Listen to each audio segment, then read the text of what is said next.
అయోధ్య గురించి మీ మాటల్లో ఏం చెప్తారు గురు? 500 సంవత్సరాలు ఆనాడైనా రామచంద్రమూర్తి 14 ఏళ్లే వనవాసం చేశాడేమో కానీ 500 సంవత్సరాల నుంచి మన పితరులందరూ ఎదురు చూస్తున్నటువంటి కళ మనం అందరం బతికున్న సమకాలీనంలో జరుగుతోంది. చక్కగా ఆ రోజు దీపావళి పండగలాగా మనం అందరం చేసుకుందాం దాన్ని. ఇది రాజకీయాలకు సంబంధించింది కాదు, అతీతమైంది రాజకీయాలకి. రాముడు వస్తున్నాడు, ఇంకా చిన్న రాజకీయాలు మనకెందుకు అని చెబుతూ చక్కగా దీపావళిలాగా చేసుకుందాం. ఇంట్లో దీపాలను పెట్టుకుందాం. అయోధ్య నుంచి అక్షతలు ఇంటింటికి చేరుతూ ఉన్నాయి. చక్కగా కార్యకర్తలందరూ పనిచేస్తున్నారు. ఈ వచ్చినటువంటి అక్షతల్ని దేవుడి దగ్గర ఉంచి 2 నెత్తి మీద వేసుకొని అక్కడ 5 దీపాలు పెట్టి బ్రహ్మాండంగా ఆనాడు అక్కడ స్వామి లంకలో గెలిచి మళ్ళీ అయోధ్యకు వచ్చినప్పుడు దీపావళి పండగ ఎలా చేసుకున్నామో 500 సంవత్సరాల తర్వాత, 14 ఏళ్లకే అంత దీపావళి అయితే 500 సంవత్సరాల తర్వాత వచ్చే రాముడికి ఇంకెంత దీపావళి కావాలి. కాబట్టి విస్తృతంగా టపాకాయలు తెచ్చుకుందాం, విస్తృతంగా అన్నీ తెచ్చుకుందాం, అన్ని పరమాన్నాలు వండుకుందాం, ఘనంగా చేసుకుందాం. మన రాముడు మళ్ళీ పునఃప్రతిష్ఠితుడు అవుతున్నాడు. ఇది సనాతన వైదిక ధర్మానికి చాలా గర్వకారణమైనటువంటి రోజు. అందరూ 22కే వెళ్ళకండి, మెల్లిగా తర్వాత శ్రీరామనవమి ఉంది, తర్వాత చాలా కార్యక్రమాలు ఉన్నాయి, ఒకదాని తర్వాత ఒకటి చూసుకుంటూ వెళ్ళాలి. కాబట్టి ఈ కార్యక్రమాన్ని దిగ్విజయం చేసుకుందాం, ఈశ్వర అనుగ్రహాన్ని మనం అందరము పాత్రులమవుదాము అని చెబుతూ ఇది చాలా ప్రధానమైనటువంటి క్రతువు ఈ అయోధ్య అనేది. ఆ రాముడి కోసం మనం అందరం ఎదురు చూస్తున్నాం. ఆ అయోధ్య ఎలాంటిదయ్యా అంటే నిర్గుణ నిరాకారమైనటువంటి పరమాత్మ, అంతటా వ్యాప్తి చెంది ఉన్న పరమాత్మ మనందరినీ అనుగ్రహించడం కోసము ఈ మొత్తములో ఇన్ని బ్రహ్మాండాలు ఉంటాయి. ఈ బ్రహ్మాండాన్ని ఎంచుకొని అందులో కూడా ఈ హిరణ్మయ అండంలోకి వచ్చి అందులో కూడా ఈ భూమిని ఎంచుకొని ఈ భూమి లోపల కూడా ఆ భారతదేశాన్ని ఎంచుకొని అందులో కూడా అయోధ్యను ఎంచుకొని ఆ అయోధ్యలో కూడా కౌసల్యను ఎంచుకొని ఆ కౌసల్య శరీరంలో కూడా గర్భాన్ని ఎంచుకొని ఎంత తగ్గిపోయాడు చూడమ్మా. అంతటా ఉన్న పరమాత్మ అంత తగ్గి చిన్నవాడై మనందరి కోసం బయటికి వచ్చినటువంటి ప్రదేశం అయోధ్య. తర్వాత ఆయన చివర్లో ఆ అవతారం చాలించడం కూడా అదే అయోధ్యలోంచి తన ప్రజలతో సహా సరయూ నదిలోంచి వైకుంఠానికి వెళ్ళిపోయాడు.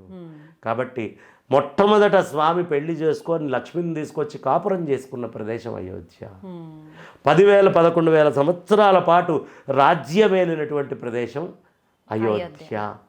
కాబట్టి అందులో సప్త మోక్షపురుల్లో మొట్టమొదటిది ఏంటి అంటే అయోధ్య, మధుర, మాయా, కాశీ, కాంచి, అవంతిక, పురీ, ద్వారవతి చైవ సప్తయతే మోక్షదాయక. అయోధ్య మొట్టమొదటిది అయోధ్యే. కాబట్టి ఈ అయోధ్య క్షేత్రములో సీతాదేవితో నడిచి వచ్చినటువంటిది. రామచంద్రమూర్తి అశ్వమేధ యాగం చేశాడు. ఆ రాముడే యాగం చేసిన ప్రదేశం, పరమాత్మ యాగం చేసిన భూమి. కాబట్టి అలాంటి అయోధ్యలో విశ్వామిత్రుడంతటి వాడు ఈయన కోసం ఎదురు చూసిన అయోధ్యలో ఎవరికి అందనటువంటి ఆ రామచంద్రమూర్తిని శ్రీరామ రారా అని ఒక మానవమాత్రుడైన దశరథుడు పిలిచినటువంటి అయోధ్యలో ఎవరికి చిక్కనటువంటి రామచంద్రమూర్తి తలుకు చెక్కుల మీద ఆ కౌసల్య అమ్మవారు, కైకేయి అందరూ ముద్దు పెట్టుకున్నటువంటి అయోధ్యలో లక్ష్మణ సమేతుడై అద్భుతాలను చేసిన అయోధ్యలో రాముడు రాబోతున్నాడు.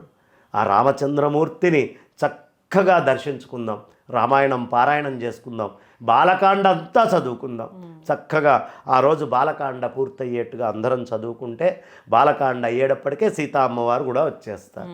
కాబట్టి బాలకాండ దాకా పారాయణం అందరూ చేసుకునేట్టు ఈ బాలకాండ కాగానే అయోధ్యకాండ ఈ రెండూ కూడా చక్కగా పూర్తి చేసుకొని అందరము ఆ రోజు తీర్థప్రసాదాలు తీసుకొని ప్రతి ఇంట్లో 5 దీపాలను పెట్టుకొని పెద్ద ఉత్సవంలాగా చేసుకుందాం అమ్మ. అయితే ఇప్పుడు అయోధ్యపై విషం చిమ్ముతున్న వారికి మీరు ఇచ్చే సందేశం ఏంటంటే? అమ్మ, అయోధ్యపై విషం చిమ్మడం ఈరోజు కాదు, మొదటి నుంచి జరుగుతుంది. అలా చిమ్మబట్టే 500 సంవత్సరాల నుంచి మన క్షేత్రం లేదు. అయోధ్యపై విషం చిమ్మాడు అంటే వాడికి భారత రాజ్యాంగం మీద, భారత న్యాయ వ్యవస్థ మీద గౌరవం లేదు. వాడి దేశంలో ఉండడానికి అనర్హుడు. వాడు ఏదైనా విదేశాలు ఎత్తుక్కొని వెళ్ళిపోవచ్చు. ఎందుకు?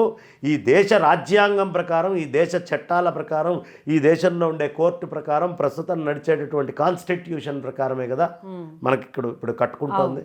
కాబట్టి దాన్ని గౌరవించడం చేత కాదు, సాటిగా ఉండేటువంటి మిగతా హిందువుల్ని గౌరవించడం చేత కాదు.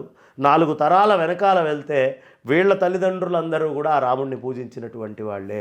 కాబట్టి అలాంటి రామయ్య ఇవాళ మనకి రాబోతూ ఉన్నాడు. ఆ రామయ్యని మనం బ్రహ్మాండంగా ప్రతిష్ట చేసుకొని అర్చన చేసుకుందాం అమ్మ. చాలా మంచి విషయాలు చెప్పారు గురుగారు. నమస్కారం. నమస్తే అమ్మ.